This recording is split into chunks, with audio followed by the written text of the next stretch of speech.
Today is the extraordinary beginning of a new era. My name is Jared, and today is my birthday, and apparently I'm going to tell you this. I sort of lied. I'm actually going to be starting 2 new language series, in addition to probably another fun project as well. And so, because I'm afraid I can't actually sing any birthday songs without probably getting a DMCA whatever, I'm going to have to make up my own one. So how's this one? Happy birthday to me, dee dee dee dee. Happy birthday to me, dee dee dee dee. The birthday to me, the birthday to me. Happy birthday to me. Okay, I hope that was passable. Okay, I know that's not the one that you probably know, but apparently I think, yeah, I remember actually making up that tune when I was in near a pagoda in Mandalay in Myanmar. Okay, so I decided that I would actually probably for a future series go return to languages that I've studied previously to some degree, and then I'd actually build them up. And so one of them is Gujarati, which I was obsessed with earlier this year, and then for some odd reason I managed to give it up, in part because it was significantly difficult, but very interesting. I've decided to go to it again. And very interestingly, one thing that's also noteworthy is I think the owners of the site also have a bit of like a walkthrough of the lessons to a similar degree, but I'm going to be doing it comedically. And also, I'm going to link to this in the comments. Okay? Okay? Very good. Okay, welcome to the world of Gujarati. Now I can imagine spaceships are going to be flying everywhere, and there are probably giant doors with Gujarati script, and then they're opening it up. Oh, maybe I should probably explain what Gujarati is. It's a language, it's an Indo-Aryan language that's somewhat closely related to Hindi, and so as a result, I'm probably expecting a lot of Fiji Hindian flashbacks during this. And also very interestingly, I know that sometimes I've been focusing a little bit much on India, and I promise that concerning the other titan of the area, China is also going to be getting some attention sooner on my channel as well, but I can't say too much. I'll give you a hint. There's a holiday later on this week, and maybe be able to put 1 and 2 together, but I have to keep my mouth shut. Okay, so welcome to the world of Gujarati. Okay. There's no language stuff here. Okay. Okay, alphabets in Gujarati script. Pronunciation of Anusvar. I don't exactly know what that is, but it looks pretty cool. Okay, so let's go ahead and have a look. Okay, Anusvar. Gujarati lesson about, okay, it seems that there are probably a lot of things I need to reference. I can't rush in. I have to take things slowly. Okay, hello thing. Okay, no, I don't want to translate it. Okay, so in a previous lesson we have looked that vowels for consonants in Gujarati, like any language, vowels can be added to consonants to create a combined sound. Why would I actually learn vowels and consonants in this one? I can actually use the spaceship game, which the spaceship game we're going to hopefully be introduced to later, and that will be a very interesting way of learning the script. Or I could actually, heaven forbid, use my notebook, which is another thing. Okay, previous lesson we learned cities, blah, blah, blah. Okay, in Gujarati we do not write vowels as it is when they are combined with the consonants. There are different symbols for each vowel which are added to the consonant to indicate a combined sound. There are 12 main vowels, hence this chart is called Barakadi Barakshari, where bar means 12. So adding a to a consonant has no effect. Okay, adding a to the consonant is denoted to an extra vertical line. And so the vertical line is called kano. So k plus a is ka. Okay, so you know that this plus that equals this. This is like math problems. I love that. Okay, ba. Adding e to the consonant is denoted by an extra vertical line and a curve before the consonant. So k, e, ki. Okay, b, e, b. Okay. This is like a puzzle game, like what I would see in like an edutainment game from the 1990s. Okay, I forgot where I was. Adding u to the consonant is denoted by a curve below the consonant. So k, u, ku, b, u, bu. Adding u, I think that's a little bit harsher. Curve is pointing to the right. Okay, k, u, ku, b, u, bu. Okay, we have ke, k, and eh. Note the little thing that's flying on top. It looks like it's actually holding a scimitar. It says, not feeling like you today. Wow. Okay. Be, be. You see this little scimitar? Looks cool, doesn't it? Okay. Adding I to the consonant is denoted by 2 slanting lines. Ooh, this guy got 2 scimitars. That's interestingly. So, I I think it's pronounced I. So, be matra is what they're called. Okay, can I, kai, and then be I, bye. Okay, and the blog is known as I. Note for native Hindi speakers, pronunciation of matra is different in Gujarati. Okay, O to the consonant is known by a vertical line. K, O, ko, B, O, bo, K, ow, ow. Okay, K, what?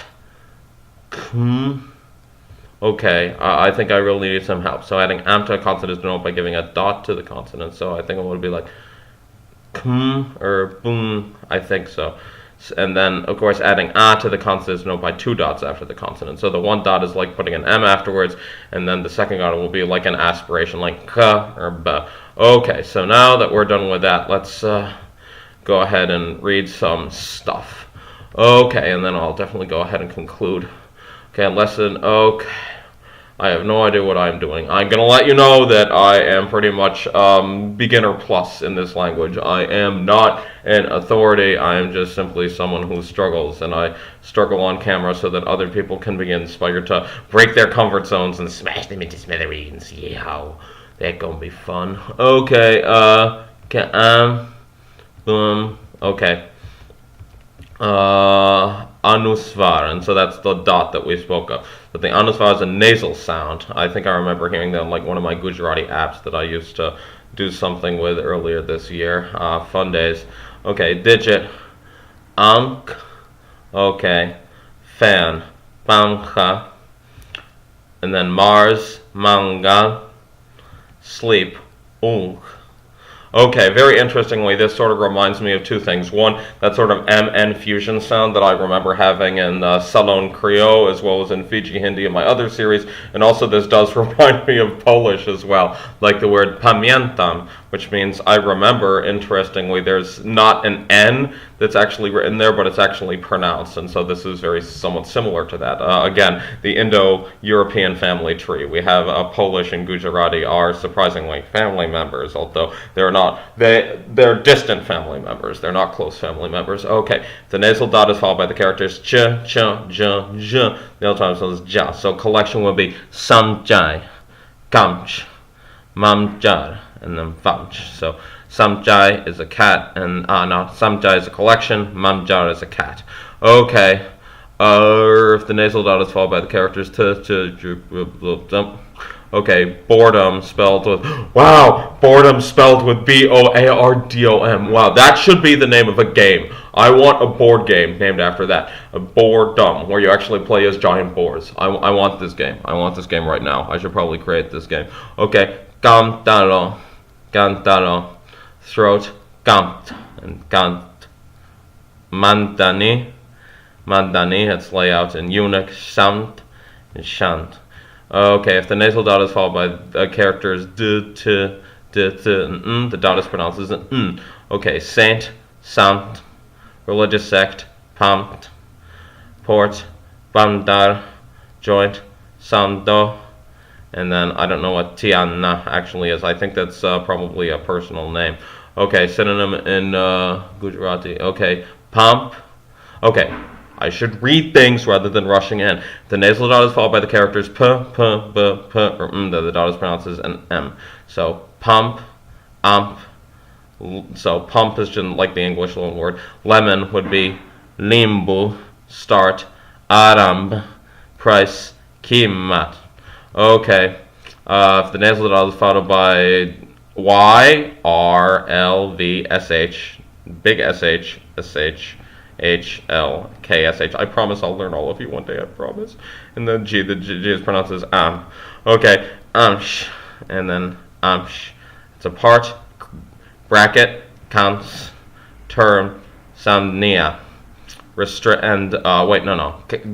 is comes, and then samnia is term. Wow, I cannot read tables today. Samnia, restraint, samnyam. And then dialogue, samvad.